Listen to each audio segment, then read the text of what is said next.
আসসালামু আলাইকুম রহমতুল্লাহি ওয়াবারাকাতুহু। আলহামদুলিল্লাহি রাব্বিল আলামিন ওয়াসসালাতু ওয়াসসালামু আলা আশরাফিল আমবিয়া ওয়াল মুরসালিন ওয়া আলা আলিহি ওয়া সাহবিহি আজমাইন ওয়া বা'দ। প্রিয় দর্শক, এই মুহূর্তে টিভি সেটের সামনে দেশে কিংবা দেশের বাইরে যে যেখান থেকে যে মাধ্যমে আপনাদের সকলের প্রিয় চ্যানেল স্টার নিউজের রমাদান মাসব্যাপী সরাসরি সম্প্রচারিত বিশেষ অনুষ্ঠান সিটি ইসলামিক যা জানা প্রয়োজন অনুষ্ঠানটি দেখছেন, আপনাদের সকলকে মোবারকবাদ জানাই আজকের অনুষ্ঠানে। প্রিয় দর্শক, ঈদ মুবারক, ঈদ মুবারক, ঈদ মুবারক। আশা করছি ইনশাল্লাহ আগামীকালকে বাংলাদেশের মুসলমানগণ তারা মুসাল্লার মধ্যে ঈদগাহে একত্রিত হবেন এবং সলাতুল ঈদ উল ফিতরের সালাত আদায় করবেন। প্রিয় দর্শক, আজকে দীর্ঘদিন ধরে পুরো রমাদান মাস জুড়ে এই অনুষ্ঠানে যা জানা প্রয়োজন অনুষ্ঠানে আমরা সহ আমাদের সম্মানিত মেহমান সহ আপনাদের সাথে আমরা ছিলাম এবং ইনশাআল্লাহ রমাদান পরবর্তীতে আমরা ইনশাআল্লাহ আপনাদের সাথে থাকতে চাই। আশা করছি আপনারাও আমাদের সাথে থাকবেন। আজকে আমরা একটি বিষয় আলোচনা নির্ধারণ করেছি, সেটি হলো মুত্তাকি পথ ও পাথেয়। এই রমাদান মাস আমাদেরকে মুত্তাকি করার জন্য আল্লাহ সুবহানাহু ওয়া তাআলা আমাদেরকে দিয়েছেন। আল্লাহ বলেছেন কোরআন মাজিদে, তো সেই পথটা সুস্পষ্ট তরিকা হলো নবী মুহাম্মদ রাসূলুল্লাহ সাল্লাল্লাহু আলাইহি সাল্লামের। প্রিয় দর্শক, আজকে আমরা এই বিষয়ে আলোচনা করতে চাই এবং আপনাদের কাছে বিষয় সংশ্লিষ্ট তথা জীবন ঘনিষ্ঠ প্রশ্ন প্রত্যাশা করছি। আপনারা ফোন করতে পারেন আমাদেরকে 096060909009 এই নাম্বারে, বিষয় সংশ্লিষ্ট তথা জীবন ঘনিষ্ঠ।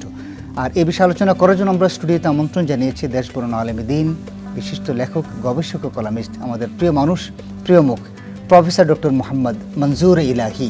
আসসালামু আলাইকুম রহমতুল্লাহ। ওয়ালাইকুম আসসালাম রাহমাতুল্লাহ। ভালো আছেন? আলহামদুলিল্লাহ। আজকের অনুষ্ঠান আপনাকে মোবারকবাদ। বারাকাল্লাহু ফিকুম।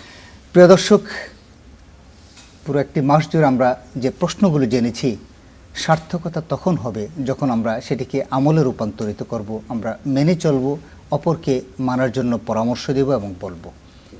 প্রিয় দর্শক, আসুন আমরা আজকে আমাদের আলোচনা শুরু করি এবং আমাদের আজকের অনুষ্ঠানে মুত্তাকি পথ ও পাথেয় এই অনুষ্ঠান সহ আপনাদের প্রশ্নগুলোর জবাব ইনশাআল্লাহ আমরা কোরআন এবং সুন্নাহর আলোকে দিতে চাই।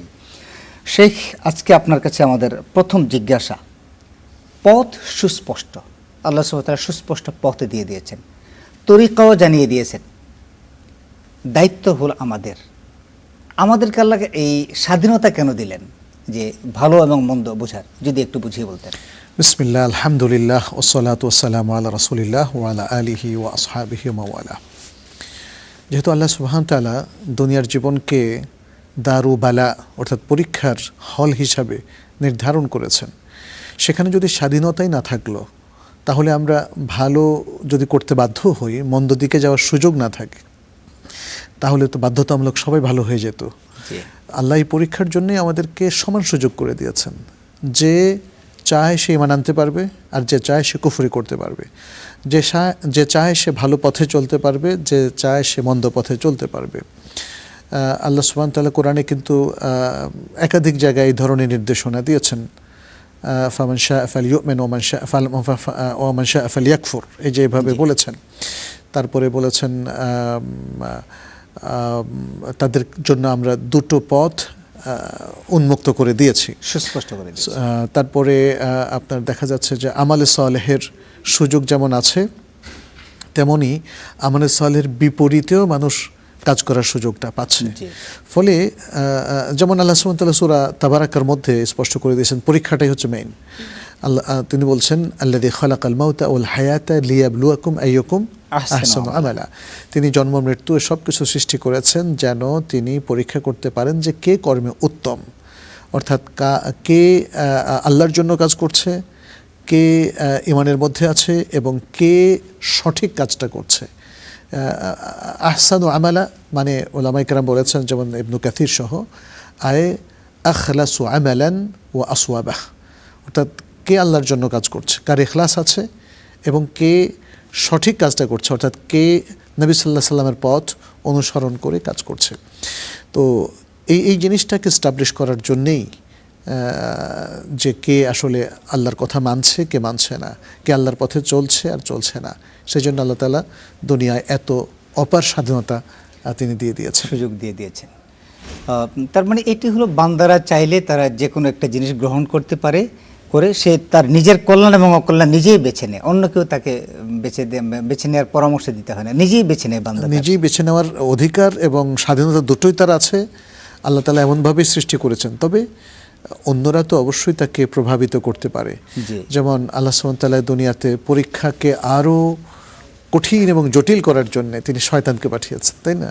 ইবলিস যে শুরু থেকেই বনি আদমের সাথে শত্রুতা করে গেছে এবং আল্লাহর নির্দেশ লঙ্ঘন করে সে আল্লাহর হুকুমের বাইরে চলে গেছে এবং আল্লাহর অভিশপ্ত বান্দা হয়ে গেছে। অথচ ইন্নাহু লাকুম আদুউম মুবিন।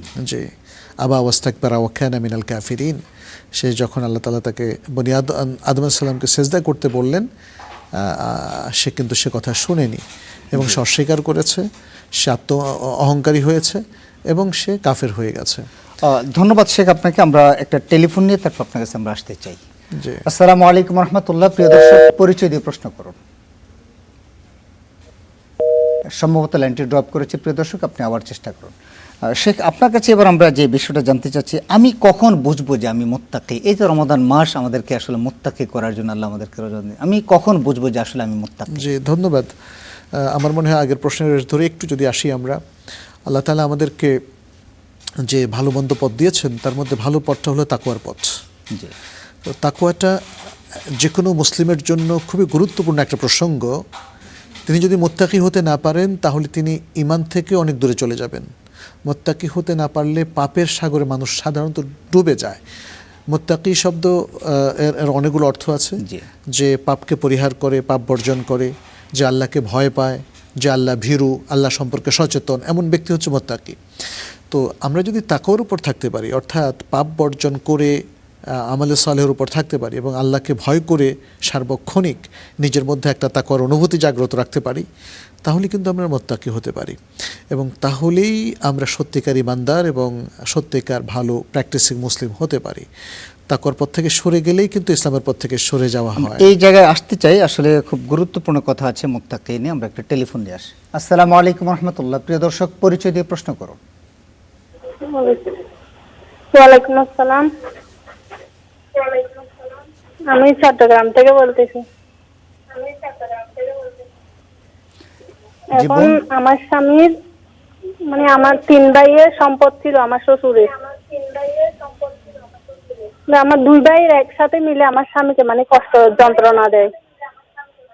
তো আমার শাশুড়ি ওনার বিরোধী হয়ে গেছে, মানে আমার স্বামী। তারপর ওনার মানে এখন ব্রেন স্ট্রোক হয়ে গেছে টেনশনে।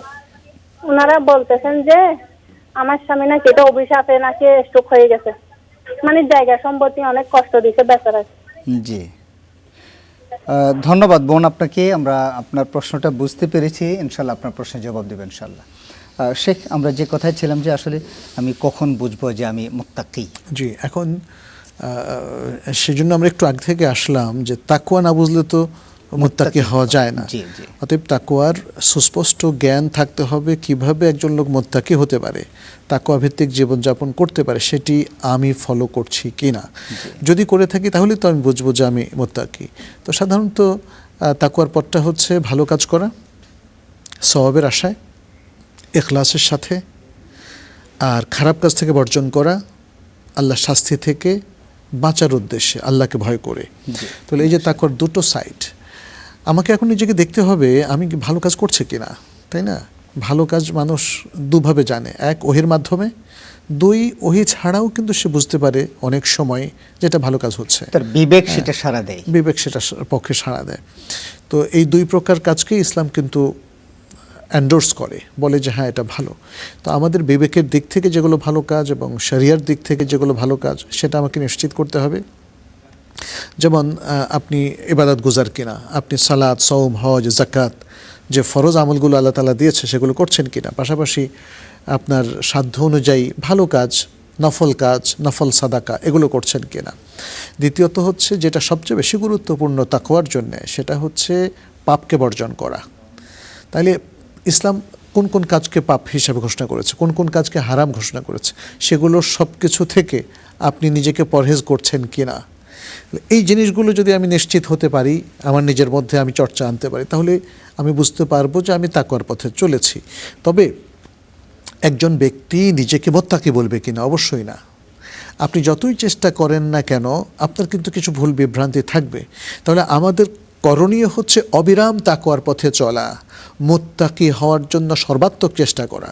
কিন্তু আমি মুত্তাকি হয়ে গেছি, আমি এখন মুত্তাকি, এই ধরনের আসলে ধারণা করাটা ঠিক হবে না, ঠিক এই ধরনের হবে না। দাবি করাটাও ঠিক হবে না। এটা বরং তাকওয়ার পথ থেকে ছিটকে যাওয়ার আলামত যদি কেউ নিজেকে মুত্তাকি বলে। যেহেতু আল্লাহ সুবহানাহু ওয়া তাআলা বলছেন যে জান্নাতে- ফালা তুযাক্কু আনফুসাকুম, জি, জি। নিজেকে নিজের প্রশংসা করো না, আত্মপ্রশংসায় গদগদ হইও না, নিজেকে আল্লাহর মুখলেস বান্দা, আমি মুত্তাকি, আমি ভালো, এইভাবে নিজেকে জাহির করো না। তবে বরং ভালো পথে সংগ্রামে অবিরাম পথ চলতে হবে। প্রচেষ্টা করে। ধন্যবাদ আপনাকে। আরেকটা জিনিস হলো যে আসলে যখন ভালো কাজ, কল্যাণকর কাজগুলো তাকে আনন্দ দেয়, অকল্যাণকর কাজগুলো তাকে কষ্ট দেয়, তখন আসলে সে বুঝতে পারে যে সে একজন ইমানদার। সে তাকওয়ার পথে আছে। তাকওয়ার পথে আসতে চাই। একটা টেলিফোন নিয়ে আসে। আসসালামু আলাইকুম রহমতুল্লাহ। ওয়ালাইকুম সালাম ওয়া রাহমাতুল্লাহ। পরিচয় দিয়ে প্রশ্ন করুন। ওয়ালাইকুম সালাম ওয়া রাহমাতুল্লাহ। আমরা শুনতে পাচ্ছি আপনাকে। প্রশ্ন। ভাই মোহাম্মদ রাজশাহী থেকে সিরাজুল ইসলাম বলছি। সিরাজ ভাই, রাজশাহী। প্রশ্ন। আমার প্রশ্ন হচ্ছে, টাকা যদি গচ্ছিত থাকে 2 মাস 8 মাসে কি যাকাত ফরজ হয়? টাকা গচ্ছিত থাকলে 2 থেকে 8 মাসে কি যাকাত ফরজ হয়? আমি একটু লাউডলি বলেন প্লিজ। আমি বলছি আমার কাছে কিছু টাকা আছে, তো আমার কাছে টাকাটার বয়স 3 মাস। 3 মাসে জাকাত হবে না। আপনার এই টাকাটা উদ্বৃত্ত 1 বছর পূর্ণ হতে এক্ষেত্রে হবে। কি যাকাত ফরজ হবে? আপনি চাইলেই দিতে পারেন, বাট এটা মানে জাকাত দেওয়ার জন্য যে শর্তগুলো আছে সেই শর্তগুলো পূরণ হতে 1 বছর পূর্ণ হতে হবে। ধন্যবাদ আপনাকে। শেখ, আমরা যে কথাটুকু বলতে চাই, আমাদের চট্টগ্রাম থেকে একজন বোন প্রশ্ন করেছেন যে তারা, আমার হাজব্যান্ডের সহ তারা 3 ভাই, বাকি 2 ভাই মিলে আমার স্বামীকে যথেষ্ট কষ্ট দেন সম্পদ থেকে, সব দিক থেকে, এবং স্বামী এখন অসুস্থ। তারা বলতেছে তারা বাকি 2 ভাইয়ের অভিশাপে সে অসুস্থ হয়ে গিয়েছে। এই ধরনের কোনো অপবাদ অথবা ওই ধরনের কোনো কথাবার্তা বলার সুযোগ কি ইসলামিক রেখেছে? না, অবশ্যই না। এটা স্বাভাবিক বিবেকও সাড়া দেয় না। আমি জানি না কেন প্রশ্ন করেছেন, এটা তো খুবই স্পষ্ট। জি মানুষকে কষ্ট দেওয়া এটা অন্যায়। জি আবার কথাও দাবি করা যে তিনি এখন যে রোগ ব্যাধিতে ভুগছেন সেটা তাদের অভিশাপে হয়েছে, তাদের এটা পাপের ফসল, অত্যন্ত ইত্যাদি ইত্যাদি। গর্হিত কথা। এগুলো অ্যাভয়েড করা উচিত, অবশ্যই করা ঠিক নয়। ধন্যবাদ। আরেকটি জীবন ঘনিষ্ঠ প্রশ্ন আপনাকে করতে চাই। সেটি হলো যে আমরা তো আসলে বুঝি না যে কারো যদি হক নষ্ট করি, সম্পদ নষ্ট করি, এটার প্রায়শ্চিত্ত দুনিয়াতে আমাকে কিছুটা ভোগ করতে হবে।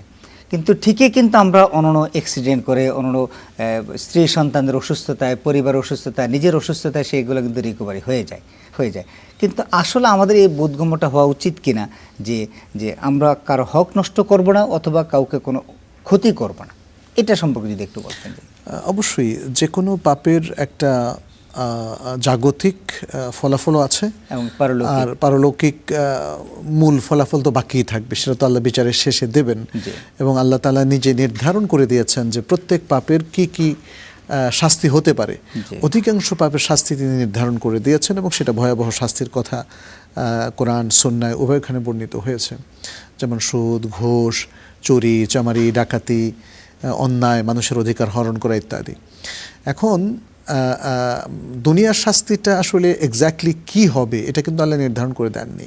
তবে অনেক জায়গাতে তিনি বলছেন লাহুম খিজয়ুন ফিল হায়াতিদ দুনিয়া ওয়া লাহুম ফিল আখিরাতি আযাবুন আলিম অথবা আযীম, এভাবে বলেছেন যে তাদের দুনিয়াতে থাকবে অনেক লাঞ্ছনা গঞ্জনা, যেটা ইহুদিদের ক্ষেত্রে আমরা দেখি যে আল্লাহ তাআলা ইহুদিদের ব্যাপারে এবং আরও অনেক অত্যাচারী জাতি, আরও অনেক কওম যারা তাদের নবীদের সাথে সীমালঙ্ঘন করেছিল, অন্যায় করেছিল, অতীত অনেক জাতির বর্ণনা আমরা কোরআনে দেখি এবং নবী সাল্লাল্লাহু আলাইহি ওয়াসাল্লাম আমরা ইহুদি সম্পর্কে আপনার কাছে কিছু জানতে চাইব, অত্যন্ত ইন্টারেস্টিং এবং সমসাময়িক। একটা টেলিফোন নিয়ে এসে আপনার কাছে। আসসালামু আলাইকুম রহমতুল্লাহ।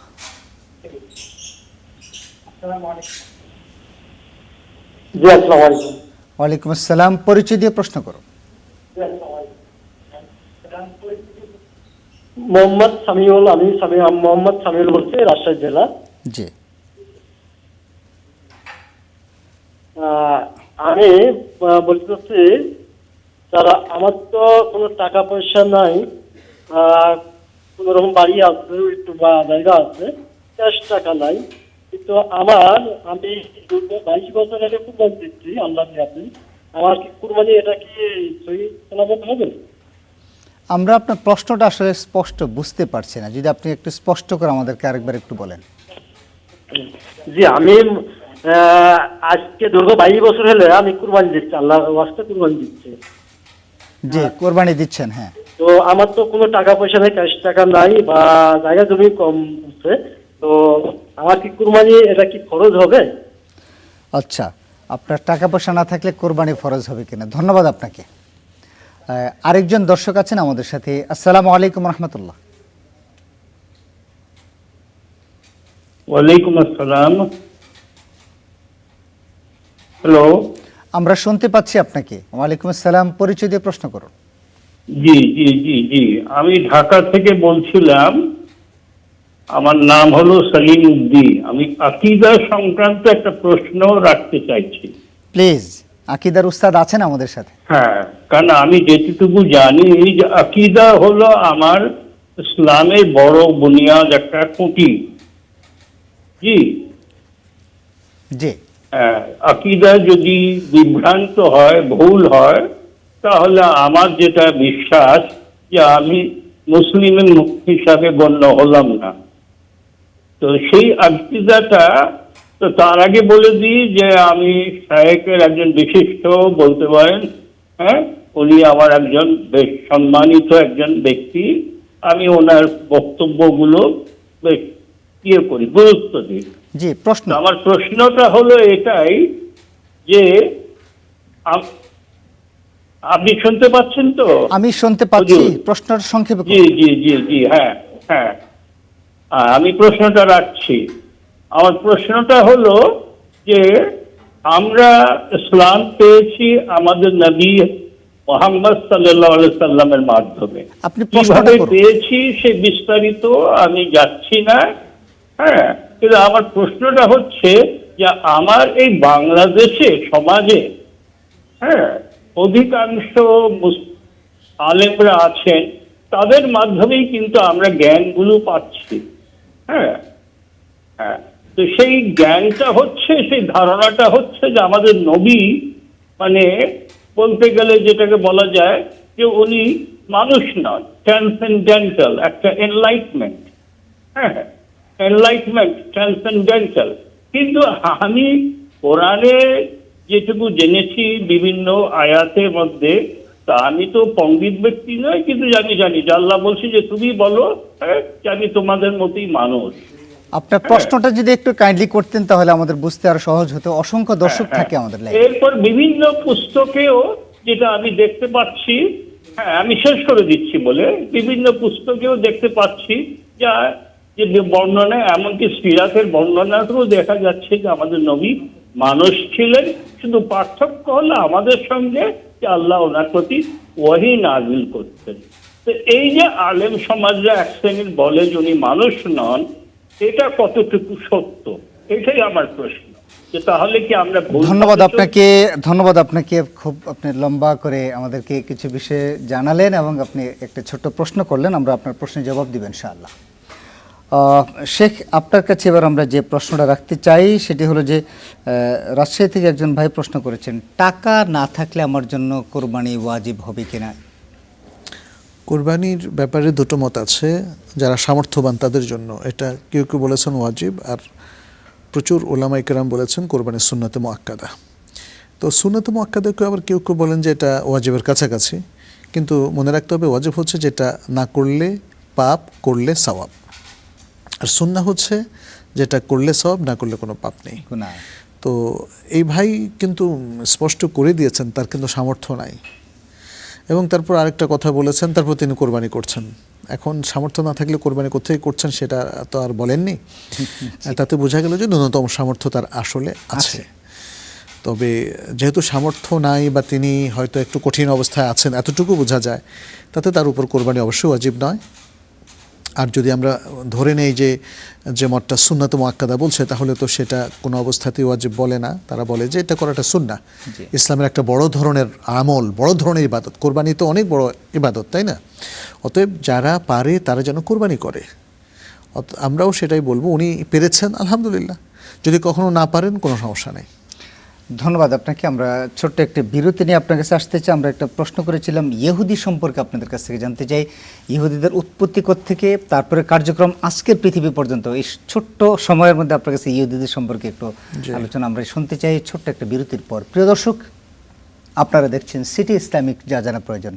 ছোট্ট একটি বিরতিতে যাচ্ছি, বিরতির পর জানতে চাই ইহুদি জাতির উৎপত্তি ও ক্রমবিকাশ। জানুন এই অনুষ্ঠানের মাধ্যমে, জানতে হলে থাকুন বিরতির পর পর্যন্ত। আসসালামু আলাইকুম রহমতুল্লাহি ওয়াবারাকাতুহু। প্রিয় দর্শক, বিরতির পরে আপনাদেরকে আবারও স্বাগত জানাই স্টার নিউজের রমাদান মাসব্যাপী সরাসরি সম্প্রচারিত প্রশ্নোত্তরমূলক অনুষ্ঠান সিটি ইসলামিক যা জানা প্রয়োজন অনুষ্ঠানে। প্রিয় দর্শক, আজকে আমরা আলোচনা করছি মুত্তাকি পথ ও পাথেয়। আজকে এই বিষয়সহ আপনাদের পাঠানো প্রশ্নগুলোর জবাব দেওয়ার জন্য আমাদের মাঝে উপস্থিত আছেন প্রফেসর ডক্টর মোহাম্মদ মনজুর ইলাহি। শেখ, আমরা ইহুদি জাতি সম্পর্কে একটু জানতে চেয়েছিলাম বিরতির পূর্বে, যদি আমাদেরকে অল্প সময়ের মধ্যে তাদের উৎপত্তি এবং ক্রমবিকাশ সম্পর্কে। ইহুদি জাতি মূলত বনি ইয়াকুব, তিনি তার অধস্থন যারা, তারা বনি ইসরাইল হিসাবে পরিচিত, এবং তখন থেকেই আসলে তাদের উৎপত্তি। আর মূলত ইহুদিরা হচ্ছে মুসা আলাইহিস সালামের উম্মাহ। মুসা আলাইহিস সালামের সাথে তাদের বিশাল বড় ঘটনা। কোরআন তো আমার মনে হয় যত নবীর ঘটনা সবচেয়ে বিস্তারিত বর্ণনা করেছে এবং বহুবার বর্ণনা করেছে, তার মধ্যে মুসা আলাইহিস সালাম অন্যতম। এবং তিনি হচ্ছেন উলুল আজমা মিনার রসুল, 5 জন যে অত্যন্ত দৃঢ় প্রতিজ্ঞ রাসূল, মাশহুর রাসূল ছিলেন, তাদের মধ্যে তিনি অন্যতম। এবং তার উম্মাতরাই হচ্ছে ইয়াহুদি। এবং সে বনি ইসরাইলদের মধ্যে আরও একজন নবী এসেছেন, সর্বশেষ নবী যিনি বনি ইসরাইলের, তিনি হচ্ছেন ঈসা আলাইহিস সালাম। আর ঈসা আলাইহিস সালামের পর এসেছেন সকল নবীর মধ্যে যিনি সর্বশেষ, মুহাম্মদ সাল্লাল্লাহু আলাইহি সাল্লাম। তো ইহুদি, এই বনি ইসরাইলের মধ্যে যারা মুসা আলাইহিস সালামের উম্মাহ তারা হলেন ইয়াহুদি, যারা ঈসা আলাইহিস সালামের উম্মাহ তারা হলো নাসারা, খ্রিস্টান। তো কোরআন এই দুটো জাতি নিয়ে কথা বলেছে প্রচুর। এবং ইহুদিদের যে কিতাব মুসা আলাইহিস সালামের উপর নাজিল হয়েছে, আমরা ইহুদি বলবো না, মুসা আলাইহিস সালামের উপর যেটা নাজিল হয়েছে সেটা হলো তাওরাত, আর ঈসা আলাইহিস সালামের উপর যেটা নাজিল হলো সেটা হলো ইনজিল। তো এই হচ্ছে মোটামুটি আসলে ইহুদি এবং তাদের অধস্তন যারা পরবর্তীতে খ্রিস্টান হয়েছে তাদের মোটামুটি বর্ণনা। আমরা আসতে চাই এরপরে ইহুদিদের আরেকটু কথা আছে, আমরা একটা টেলিফোনে আপনার কাছে আবার আসতে চাই, ইন্টারেস্টিং আলোচনা কিন্তু এটি। আসসালামু আলাইকুম রহমতুল্লাহ। সম্ভবত লাইনটি ড্রপ করেছে, প্রিয় দর্শক আপনি আবার চেষ্টা করেন। যে আরেকটি টেলিফোন আছে। আসসালামু আলাইকুম রহমতুল্লাহ। আসসালামু আলাইকুম। ওয়ালাইকুম আসসালাম। পরিচয় দিয়ে প্রশ্ন। আমরা আব্দুল মুনতাকিম চট্টগ্রাম থেকে বলছি। জি।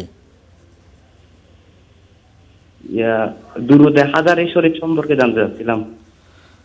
দুরুদে হাজারি, জি ধন্যবাদ আপনাকে। আমরা ইহুদি এবং খ্রিস্টান সম্পর্কে কথা বলছিলাম। ইহুদিদের সম্পর্কে আল্লাহ তাআলা কোরআনে প্রচুর আলোচনা করেছেন।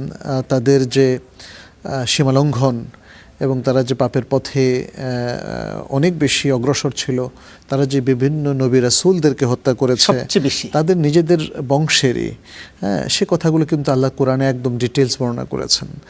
এবং বলেছেন যে তাদের এই কৃতকর্মের কারণে তাদের উপর আল্লাহ তাআলা নানা ধরনের অপমান, গঞ্জনা এবং নানা ধরনের পরীক্ষা, নানা ধরনের প্রবলেম তাদের উপর দুনিয়াতেই দিয়েছেন, আর আখিরাতে তো আছেই। এরপর আল্লাহ সুবহানাহু ওয়া তাআলা এক জায়গায় তিনি বলেছেন যে ইহুদিদের একটা দল, তারা বলতো ওজাইর ইবনুল্লাহ। তো এবং বলেছেন ইহুদিরা ওজাইরকে আল্লাহর পুত্র বলে তারা কুফরি করেছে, ঠিক যেমন নাসারারা আল মাসিহ ইবনু ঈসা, নাসরা মানে হলো খ্রিস্টান, হ্যাঁ, ঈসা ইবনু মারিয়াম, আল মাসিহ ইবনু মারিয়াম বা ঈসা ইবনু মারিয়াম, তাকেও আল্লাহর পুত্র বলে তারাও কুফরি করেছে।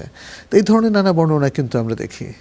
তারপরে ইহুদিরা সাব্ত বা শনিবারের ঘটনায় তারা যে সীমা লঙ্ঘনটা করেছিল, এবং তাদের মধ্যে 3টা দল হয়ে গিয়েছিল। এক দল সরাসরি লঙ্ঘন করেছে, আরেক দল খুব কায়দা করে এমনভাবে করেছে শনিবার না ধরে আটকায় রাখতো, রোববার ধরতো। এই দুটো দল কিন্তু ভ্রষ্ট। আর আরেক দল ছিল সঠিক পথে, মুসা আলাইহিস সালামের সঠিক নির্দেশনা যারা মেনেছিল, এবং তারা ধরেও নাই, আটকায়ও নাই। তাহলে দেখা যাচ্ছে যে ইহুদিদের মধ্যে খুব অল্প সংখ্যক মানুষই তারা ভালো ছিল, আর অধিকাংশ মানুষ ছিল ভ্রষ্ট, সীমালঙ্ঘনকারী। তারপর মুসা আলাইহিস সালাম যখন ওহির জন্য আল্লাহর নির্দেশে সাড়া দিতে গেলেন, দারুণ কথার উদ্বেগ হয়েছে যে কোন কিরাদাতান খাসিইন, তারা বানরে রূপান্তরিত হয়েছিল। আমরা আসতে চাই এরপর থেকে একটা টেলিফোন নিয়ে আসি। আসসালামু আলাইকুম রহমতুল্লাহ।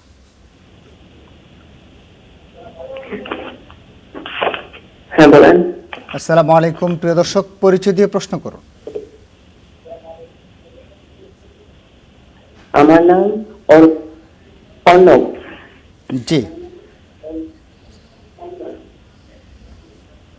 প্রশ্ন। না প্রশ্ন করুন।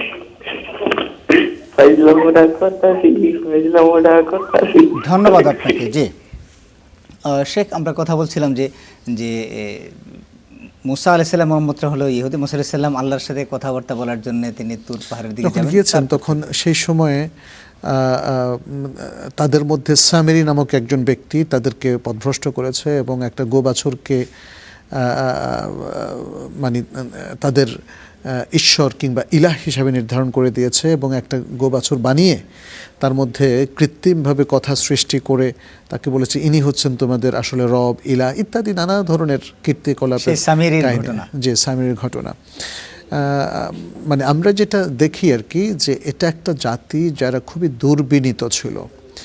আমরা বর্তমান বিশ্ব ইহুদিদেরকে ঠিক একই ক্যারেক্টারের মধ্যে পাই, যে তারা সারা বিশ্বে একটা অশান্তি উৎপাদন করে রেখেছে, সারা বিশ্বের সমস্ত টাকা কক্ষিগত করে রেখেছে, ক্ষমতা কক্ষিগত করে রেখেছে এবং অত্যন্ত নির্দয়ভাবে তারা আজকে যেমন ফিলিস্তিনিদেরকে হত্যা করছে এবং বিভিন্ন জাতির উপর, বিশেষ করে মধ্যপ্রাচ্যে একের পর এক আক্রমণ করছে, মুসলিমদের বিভিন্ন দেশ দখলের পায়তারা তাদের আছে।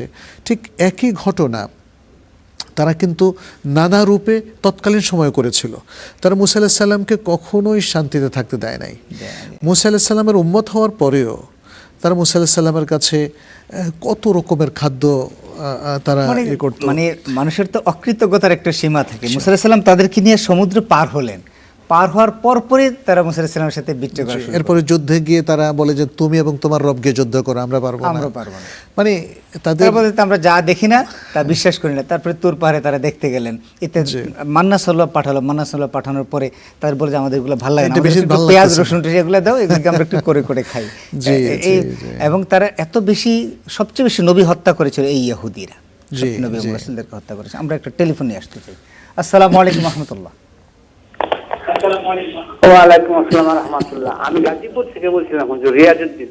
জি, রিয়াজ ভাই গাজীপুর থেকে, প্লিজ। আমার প্রশ্ন হলো হুজুর, যে আজকে যে কোন জায়গায় ঈদের নামাজ পড়ে ফেলছে, আমাদের মসজিদে ইমাম হুজুর কোন ওয়াজ মাহফিলে তারা বলে হুজুর যে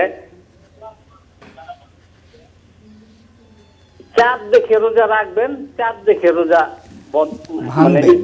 মানে রোজা শেষ। আমরা মনে আপনার প্রশ্নটা বুঝতে পেরেছি। আমরা গতকালকে এই বিষয়ে প্রশ্নের জবাব দিয়েছিলাম। দর্শক, গতকালকে জবাব দিয়েছিলাম। গতকালকের এপিসোডটা আপনারা চাইলে ইউটিউব থেকে দেখে নিতে পারেন। আর ইউটিউবে কিন্তু এই অনুষ্ঠানটা কিন্তু সরাসরি সম্প্রচারিত হয়। যারা ফোন হাতে নিয়েছেন তারা কিন্তু অনুষ্ঠানটা দেখতে পাচ্ছেন। পাশাপাশি আমরা আজকেও জবাব দিব ইনশাআল্লাহ। শেখ, তারপর এই ইহুদি জাতিগুলো আসলে সবচেয়ে বেশি নবী হত্যা করেছে। মুসা আলাইহিস সালাম তাদেরকে ফেরাউনের কাছ থেকে ইয়ার পরেও, মানে পরিত্রাণ করার পরেও, তারপর তারা অনেকগুলো কি চমৎকার খাবার মান্না সালু আসতো, এটা তাদের ভালো লাগে না, বলে আমাদেরকে একটা জনপদে যাও, ঠিক আছে যাও, তারপরে ইত্যাদি ইত্যাদি ইত্যাদি সব কোরআন মাজিদের বিশাল অংশ জুড়ে সেই ইহুদি জাতির সম্পর্কে আলোচনা করা হয়েছে। আজকের বিষয় ওই তৎকালীন সময় তারা যেভাবে মুসা আলাইহিস সালাম এবং তৎকালীন মানুষকে যেভাবে অতিষ্ঠ করেছিল, আজকের সময় কিন্তু সেই ইহুদিরা মানুষদেরকে, মুসলমানদেরকে, শুধু মুসলমান না, মানব জাতিকে তারা ক্ষতিগ্রস্ত করছে। একটা টেলিফোন নিয়ে আসে। আসসালামু আলাইকুম রহমতুল্লাহ। পরিচয় দিয়ে প্রশ্ন। আমি আব্দুর রহিম, গাজীপুর থেকে। জি, আমার প্রশ্ন হলো, আজকে তো শেষ রোজা। জি, তাহলে এই যে আমাদের দেশে বিভিন্ন জায়গায় বিভিন্ন রকমের আজকে ঈদ উদযাপন করলো, জি, এই বিষয়ে আপনাদের কোনো? আমরা আপনার প্রশ্নটি পেয়েছি, আমরা ইনশাআল্লাহ জবাব দেব। কিছুক্ষণ আগেও একজন ভাই তাও গাজীপুর থেকে প্রশ্ন করেছেন। ধন্যবাদ আপনাকে, আপনি দেখতে থাকুন। শেখ, আমরা এই প্রশ্নের জবাবটা দিই। আজকে বাংলাদেশের বিভিন্ন জায়গায়, বিশেষ করে চাঁদপুরের প্রায় 40টি গ্রামে সহ, নট অনলি চাঁদপুর, আজকে বাংলাদেশে আমরা দেখি সামারাই কনভেনশন সেন্টারে, তারপরে বাংলাদেশের বিভিন্ন জায়গাগুলোতে অনেকে ঈদ করেছেন। আর আমরা অনেকে আগামীকালকে ইনশাল্লাহ ঈদ করব। এটার বৈপরীত্য কেন, এটার পার্থক্যটা কেন? এটা আমার মনে হয় এটা তো আজকের নতুন ঘটনা না, এটা অনেক 15-20 বছর ধরে বা তারও আগ থেকে এটা হচ্ছে। একদল মানুষ বাংলাদেশে তারা মনে করে যে সৌদি আরবের সাথে আমাদের রোজা রাখা উচিত, সৌদি আরবের সাথেই আমাদের ঈদ করা উচিত, সেই হিসাবে তারা করছে। কারণ সৌদি আরব আমাদের একদিন আগে সিয়াম শুরু করেছে, একদিন আগে আজকে যেমন ঈদ করলো, অতএব তারা সেই অনুযায়ী করেছে, এটা আশ্চর্যের কিছু নাই।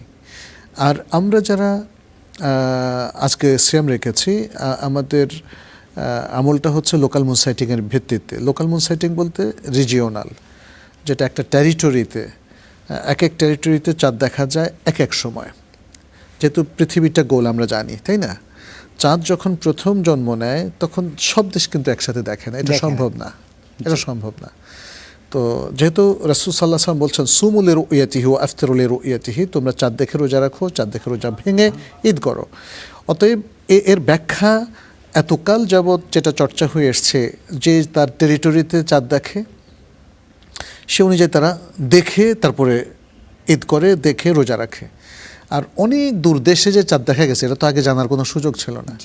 এখন প্রশ্নটা এসছে, এখন যখন জানার সুযোগ এসেছে এখন আমরা কি করব? এখন তো আমরা জানতে পারছি পৃথিবীতে প্রথম যেখানে চাঁদ ওঠে, তাহলে সে অনুযায়ী কি আমরা রোজা শুরু করব, সে অনুযায়ী কি আমরা ঈদ শুরু করব?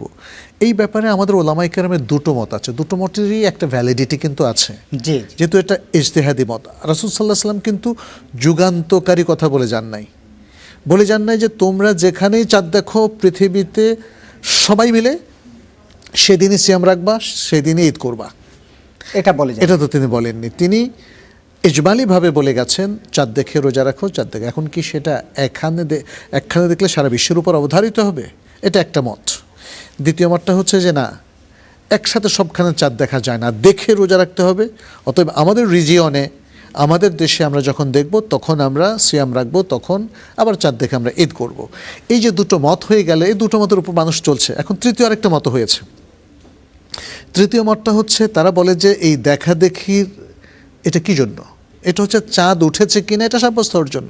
চাঁদ দেখলে বুঝতে হবে চাঁদ উঠেছে, বাস্তবতা। এখন সায়েন্টিফিক ক্যালকুলেশনের মধ্য দিয়ে চাঁদ পৃথিবীর আকাশে কখন প্রথম উদয় হয়, কোন দিন সে জন্ম লাভ করে, এটা কিন্তু ধরা যায়। সায়েন্টিফিক ক্যালকুলেশন এখন এতটা অ্যাডভান্স হয়েছে। তো এরা মনে করে আমাদের আর দেখার প্রয়োজন নেই, দেখার উদ্দেশ্য হচ্ছে চাঁদ সাব্যস্ত হওয়া, তো আমরা তো ক্যালকুলেশন দিয়েই সাব্যস্ত করতে পারি।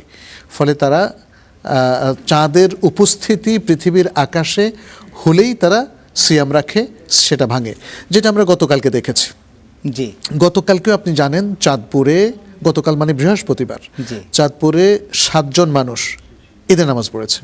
তাদের দলিল হলো আফগানিস্তান, তারপরে আফ্রিকার 2টো কান্ট্রি, তারা নাকি চাঁদ দেখেছে। তো যেহেতু পৃথিবীতে যে কোনো জায়গায় চাঁদ দেখলেই তারা সিয়াম পালন করবে অথবা ঈদ করবে, সে অনুযায়ী তারা করেছে। আর আজকে যারা করেছে তারা মনে করে যে পৃথিবীতে কোথাও সৌদি আরবের আগে চাঁদ দেখার সম্ভাবনা নাই। এটা একটা দাবি, হয়তো বা হতেও পারে, কিন্তু তারা বলে যে নাই। কিন্তু এটা যৌক্তিক কিনা, হ্যাঁ, এটা নিয়ে আমাদের আরো গবেষণা করতে হবে। তো তারপরে তারা বলে যে সৌদি আরব যেহেতু সবার আগে দেখে, তারা কমনলি এটাকে একটা কায়দা বানিয়ে ফেলেছে।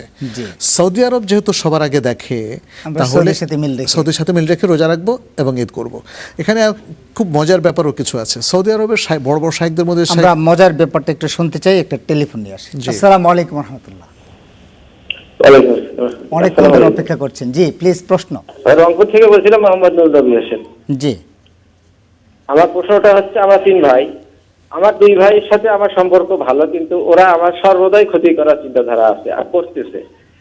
এমন তো অবস্থা আমি তাদেরকে অস্বীকার করব বা আত্মীয়তার থেকে বাতিল করবো, এটাও করতে পারতেছি না। আমি এমন তো অবস্থায় কি করবো হুজুর, একটু যদি পরামর্শ দিতে। তারা খুব ক্ষতি করতেছে আমার, আমি সবার ছোট। ধন্যবাদ। তারা 2 জন। আপনি সবার ছোট? জি, আচ্ছা, ধন্যবাদ আপনাকে। শেখ, আমরা বলছি ভেরি ইন্টারেস্টিং ঘটনাটা আপনি বলতে চেয়েছিলেন। বলছিলাম যে সৌদি আরবের অনেক শাইখরা, যেমন শেখ মোহাম্মদ বিন সালেহ বিন উসাইমিন, তিনি কিন্তু বলেছেন লোকাল মুন সাইটিংয়ের ভিত্তিতে বা রিজিওনাল চাঁদ দেখার ভিত্তিতে ঈদ করাটাই তার কাছে অধিক রাজেহ। যদিও তিনি বলেছেন যদি যে কোনো টেরিটরি অথবা জনপদ বা দেশের যদি আলেম সমাজ এবং সেখানকার সরকার, মুসলিম সরকার, জি। তারা সকলে মিলে যদি সিদ্ধান্ত নেয় যে তারা ইন্টারন্যাশনাল মুন সাইটিংয়ের ভিত্তিতে করবে, তাতেও কোনো অসুবিধা নাই। তিনি বলেছেন এটাও শরিয়া লঙ্ঘন হবে না, কিন্তু এটা ম্যান্ডেটরি না। এখন যেমন অনেকে মনে করছে যে আমাদের দেশে যেহেতু চাঁদ দেখা কমিটি, আলেম ওলামা, এদেশের হানাফি, আহলুল হাদিস সহ সকলেই লোকাল মুন সাইটিংয়ের ভিত্তিতে ঈদ করার সিদ্ধান্ত দেন এবং রমজান শুরু করার সিদ্ধান্ত দেন, এটা যেহেতু চালু আছে, মানে একদল আলেম মনে করেন যে এটাই আমাদের জন্য ম্যান্ডেটরি, কিন্তু শেখ সালেহ বিন ওসাইমিন বলেন এটাও ম্যান্ডেটরি না। কিন্তু ম্যান্ডেটরি কোনটা? ম্যান্ডেটরি হচ্ছে যেটা রাসূল সাল্লাল্লাহু আলাইহি ওয়াসাল্লাম হাদিসে ইন্ডিকেশন কি, আসওমু ইয়াওমা ইয়াসুমুন নাস ওয়াল ফিতরু ইয়াওমা ইফতারুন নাস, যে একদল মানুষ পুরো দেশের অথরিটি সহ যদি তারা সিদ্ধান্ত নেয় যে আজকে থেকে সিয়াম শুরু, তাহলে আজকে থেকে সিয়াম শুরু করতে হবে সবাইকে। মানে এটা তো শুধু ইবাদত না, ইবাদতের পাশাপাশি এটা একটা সামাজিক এক্স্যাক্টলি, এটা সামাজিক ইবাদত, কিন্তু এটা ব্যক্তিগত না। জি জি। যেটা এখন আমাদের সমাজে চর্চিত হচ্ছে সেটা হচ্ছে আমরা এটাকে ব্যক্তিগতভাবে নিচ্ছি, Yes. যে দুটো ইজতেহাদের সুযোগ আছে এদেশে, যেহেতু সামাজিকভাবে, রাষ্ট্রীয়ভাবে এবং সিদ্ধান্ত আলেম হয়। ওলামাদের রিকমেন্ডেশনে, যেমন আগামীকাল ঈদ হবে, জি। তো তারা মনে করে যে না, আমাদের ব্যক্তিগত মত হচ্ছে আজকে ঈদ করা, সৌদি আরবের সাথে তারা সেটাকে বিচ্ছিন্নভাবে করছেন। তো এই জায়গাতে আমি বলি যে সৌদি শাইখদের মধ্যে অনেকেই, যেমন শেখ বিন বাজ অবশ্যই ইন্টারন্যাশনাল মুন সাইটিংয়ের পক্ষে কথা বলেছেন, কিন্তু অন্য অনেক শাইখরা লোকাল মুন সাইটিংয়ের moon sighting, জি। ভিত্তিতে কথা বলেছেন। এখানে মোহাম্মদ হাসান তিনি বলেন যে আমারও মত হচ্ছে পৃথিবীর সবাই যদি একদিনে করতে পারে ভালো হয়, কিন্তু তিনি বলেছেন যে তারপরেও আমাদের রাষ্ট্রীয়, মুসলিম রাষ্ট্রীয় কালচার যেটাতে সবাই করে সেদিন আমরা করব, কারণ রাসূল সাল্লাল্লাহু আলাইহি ওয়াসাল্লাম বলছেন এভাবেই করতে। এটা একটা সামষ্টিক ইবাদত, সিয়াম একদিনে শুরু করা এবং সিয়াম একদিনে ভঙ্গ করে ঈদ করা। তো এই জায়গাটায় আমাদের মনে হয় কিছু রিথিঙ্ক করতে হবে। আমাদের যে সমস্ত ভাইরা বিচ্ছিন্নভাবে ঈদ করেন, তারা এটাকে একটা ইজতেহাদি মত হিসাবে মনে করেন যে আমরা ভিন্ন মতের অনুসারী, আমরা সেটাই করব সৌদি আরবের সাথে। কিন্তু তারা যে আরেকটা নবী সাল্লাল্লাহু আলাইহি ওয়াসাল্লামের নির্দেশ লঙ্ঘন হয়ে যাচ্ছে, ওদিকে খেয়াল করছেন না। সেটা হচ্ছে নবী সাল্লাল্লাহু আলাইহি ওয়াসাল্লাম এটাকে একটা এলাকার, একটা টেরিটরির একটা সামষ্টিক ইবাদত হিসাবে দেখছেন। ফলে সবাইকে নবী সাল্লাল্লাহু আলাইহি ওয়াসাল্লাম রেকমেন্ড করছেন সবাই যেন একদিনে রোজা রাখে, সবাই যেন একদিনে রোজা ভেঙে ঈদ করে। তো এই জিনিসটা কিন্তু আমাদের জন্য, মুসলিম ঐক্যের জন্য এটা খুব জরুরি। সারা পৃথিবীতে সবাই আসলে একদিনে এখনও রাখতে সমর্থ হয়নি, হবে কিনা সন্দেহ আছে, কারণ সারা পৃথিবীর সমস্ত মুসলিম দুটো ইজতেহাদি ব্যাপারের মধ্যে একটাকে বাদ দিয়ে আরেকটাকে মেনে নেবে, এটা খুব রেয়ার, এটা খুব রেয়ার। ধন্যবাদ। যেটাই মানুক না কেন সেটার কিন্তু একটা শারঈ ভ্যালিডিটি আছে। শুধু একটা জনপদে, একটা বাড়িতে আজকে একজন করবে, কালকে আরেকজন করবে, পরশু আরেকজন করবে, এটা আমাদের অ্যাভয়েড করা উচিত। এটা অ্যাভয়েড করা উচিত, এবং এটার নাম কিন্তু ঈদও না। ধন্যবাদ আপনাকে শেখ। আমরা ছোট্ট একটি বিরতিতে যেতে চাই। প্রিয় দর্শক, আপনারা দেখছেন সিটি ইসলামিক যা জানার প্রয়োজন, ছোট্ট একটি বিরতি। বিরতির পর ফিরে আসছি, থাকুন আমাদের সাথেই। আসসালামু আলাইকুম রাহমাতুল্লাহি ওয়া বারাকাতুহু। প্রিয় দর্শক, বিরতির পর আপনাদেরকে আবারও স্বাগত জানাই সিটি ইসলামিক যা জানা প্রয়োজন অনুষ্ঠানে। প্রিয় দর্শক, আমরা আজকে কথা বলছি মুত্তাকি পথ ও পাথেও। আমাদের সাথে আছেন প্রফেসর ডক্টর মোহাম্মদ মনজুর ইলাহি। শেখ, আমরা একেবারে অনুষ্ঠানের শেষের দিকে চলে আসি। আমাদের অল্প সময়, আমাদের ছোট্ট ছোট্ট বেশ কিছু প্রশ্নের জবাব আপনার কাছ থেকে আমরা প্রত্যাশা করছি। এবার আমাদের একজন ভাই প্রশ্ন করেছেন, দরুদি সালাউদ্দিন ভাই, একজন ভাই প্রশ্ন করেছেন, রাসূল সাল্লাল্লাহু আলাইহি ওয়াসাল্লাম মানুষ নন এমন কেউ এই আকীদা পোষণ করেন, যদি একটু সংক্ষেপে বলতেন। রাসূল সাল্লাল্লাহু আলাইহি ওয়াসাল্লাম অবশ্যই মানুষ, কারণ কোরআনে তো আল্লাহ তাআলা বলছেন কুল ইন্নামা আনা বাশারুন মিথলুকুম ইউহা ইলাইয়া, আমি তোমাদের মতো একজন মানুষ, তুমি এটা বলে দাও, তবে পার্থক্য হলো আমার কাছে ওহী করা হয়। আর নবী সাল্লাল্লাহু আলাইহি ওয়াসাল্লামের হাদিসও কিন্তু আছে, তিনি বলছেন মা আনা ইল্লা বাশার, আমি তো শুধু মানুষ। আমি জাগতিক ব্যাপারে, মানে শারঈ ব্যাপারে তিনি নির্ভুল, যেহেতু আল্লাহর একটা ইসমত আছে, কিন্তু জাগতিক ব্যাপারে তিনি যেমন ওই যে খেজুরের পরাগায়নের ব্যাপারে তিনি নির্দেশ দিয়েছিলেন, এবং সেখানে পরাগায়নের কারণে ফসল কম হলো, তখন তিনি বললেন ইন্নামা আনা বাশার, আমি তো শুধু একজন মানুষ মাত্র। তো অতএব নবী সাল্লাল্লাহু আলাইহি ওয়াসাল্লাম মানুষ, এতে কোনো সন্দেহ নেই। আর এখানে যে প্রবলেমটা হয় সেটা হচ্ছে কিছু মানুষ তাকে আল্লাহর দাতি নূরের তৈরি বলে। তা আল্লাহর দাতি নূরের তৈরি, মানে এটা তো একদম মন গড়া একটা একটা একটা ভীষণ ভুল কথা। তাহলে যে আল্লাহর দাতি নূরের তৈরি, সে তো আল্লাহর অংশ হয়ে যায়, ফলে এখানে বড় ধরনের শিরক অবিসম্ভাবী হয়ে যায়। তো উনি সম্ভবত সেটাই বুঝাচ্ছেন যে যদি মানুষ বলতে হয় তাহলে তো মানব প্রক্রিয়ার মধ্যে তাকে রাখতে হবে, কিন্তু তিনি রাসূল। পার্থক্য হলো তিনি আল্লাহর খাস বান্দা, চোজেন বান্দা এবং রাসূল। তো এই জিনিসগুলো তিনি ঠিকই বলেছেন, এবং আমরাও এখান থেকে আমাদের সকল মুসলিম ভাই বোনদেরকে বলবো যেন নবী সাল্লাল্লাহু আলাইহি সাল্লামের ব্যাপারে আমরা বাড়াবাড়ি না করি। আল্লাহ বলছেন লা তাগলু ফি দীনিকুম, দিনের মধ্যে বাড়াবাড়ি করো না। নবী সাল্লাল্লাহু আলাইহি ওয়াসাল্লাম বলছেন লা তাতুরুনি কামা আতরাতিল নাসারা, নাসারারা যেমন ঈসা আলাইহিস সালামকে একজন আল্লাহর পুত্র বানিয়ে দিয়েছে, বাড়াবাড়ি করতে তো বাড়াবাড়ি করতে করতে তোমরা আমাকে বাড়াবাড়ি করো না আমার ব্যাপারে। এবং পৃথিবীতে যত নবী রাসূল আসছেন সবাই কিন্তু মানুষ ছিলেন, আদম আলাইহিস সালাম থেকে নিয়ে সবাই মানুষ ছিলেন, সুতরাং নবী মুহাম্মদ এবং তিনিও বলেছেন যে আমি তো শুধুমাত্র আল্লাহর বান্দা এবং রাসূল, আর কিছু না। আবদুহু ওয়া রাসূল। ধন্যবাদ শেখ। আমরা সর্বশেষ প্রশ্নটি নিতে চাই। আসসালামু আলাইকুম রহমতুল্লাহ, পরিচয় দিয়ে প্রশ্ন করুন।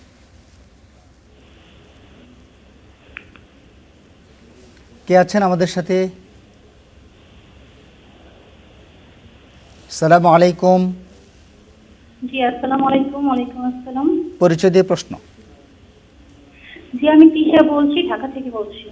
জি যে আমার প্রশ্ন হচ্ছে, আমার বোন অসুস্থতার কারণে এবার রোজা রাখতে পারেনি, সুস্থ হতে কিছু সময় লাগবে, তো করণীয় কি? আর আরেকটা প্রশ্ন হচ্ছে, আমার আন্টি নামাজে ভুল হয়, তো তাকে অনেকবার বলেছি যে আমাদের সাথে নামাজ শিখার জন্য, সে কোনোভাবেই মানে নিজে মানে শুনছে না, আমাদের কথা শুনছে না, এখন কি করা যায়? ধন্যবাদ বোন, চমৎকার দুটি প্রশ্ন, আমরা বলবো ইনশাল্লাহ, আপনি দেখতে থাকুন। শেখ আপনার কাছে এবারে যে প্রশ্ন আমরা রাখতে চাই সেটি হলো যে আমাদের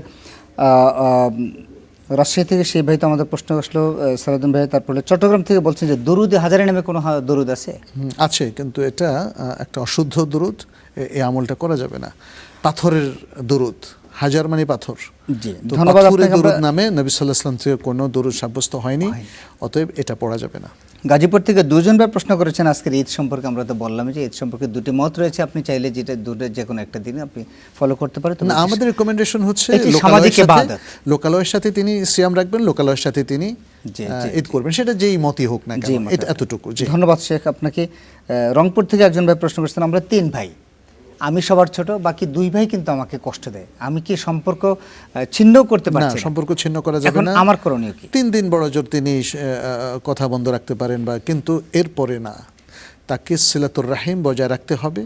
আমরা এটা নিয়ে আলোচনা করেছি, মা বাবা ভাই বোন যারাই আমাদের সাথে অন্যায় আচরণ করুক, আমরা সেগুলোকে অ্যাভয়েড করব। আমাদের মনে যদি কষ্ট হয়, আমরা পারলে তাদেরকে ক্ষমা করব, আর যদি আল্লাহর উপর ছেড়ে দেব, আল্লাহর উপর ছেড়ে দেব, কিন্তু স্বাভাবিক সম্পর্ক নষ্ট করব না। কোনো ভাইকে ত্যায্য করব না, বোনকে ত্যায্য করব না, বাবাকে করব না, মাকে করব না, সন্তানকেও করব না। জি জি ধন্যবাদ আপনাকে। আমাদের একজন বোন 2টি প্রশ্ন করেছেন যে আমার বোন অসুস্থতার কারণে রোজা রাখতে পারেনি, করণীয় কি?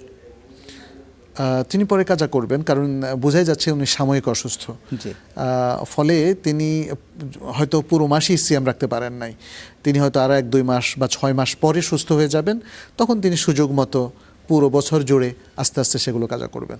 ফাইন কানা মিনকুম মারিদান আও আলা সাফরিন ফাইদ্দাতুম মিন আইয়ামিন উখর। ধন্যবাদ আপনাকে। আরেকটি প্রশ্ন উনি করেছেন, আমার একজন দাদি অথবা নানি সালাতে উনি ভুল করেন, ওনাকে বারবার বলা হয়েছে যে তোমার সালাত ভুল হচ্ছে, তুমি সালাত শিখো, উনি সালাত শিখে না।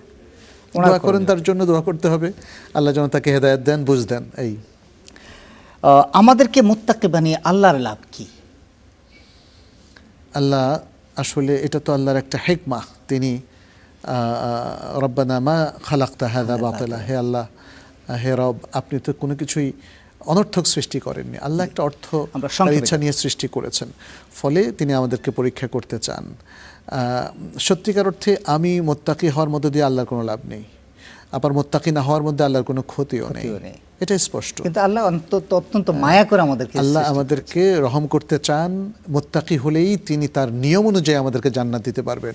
আর যদি আমরা ভুল পথে চলি, অন্যায়ের পথে চলি, নিয়ম অনুযায়ী জাহান্নাম। আল্লাহ যেন আমাদেরকে রক্ষা করেন। আমিন।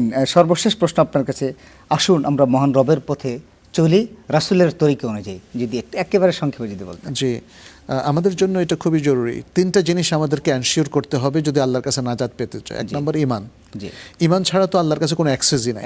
2 নম্বর হচ্ছে ইখলাস, যা কিছু করি আল্লাহ সন্তুষ্টির জন্য। 3 নম্বর হচ্ছে আল্লাহ এবং রাসূলের পথ, এবং সেটা রাসূলের পথ। ওমাইয়ুতি রাসূলা ফাকাদ আতা আল্লাহ, যে রাসূলকে অনুসরণ করতো সে আল্লাহকে অনুসরণ করলো। অতএব রাসূলের সুন্নাহ অনুসরণ করা হলো 3য় পয়েন্ট।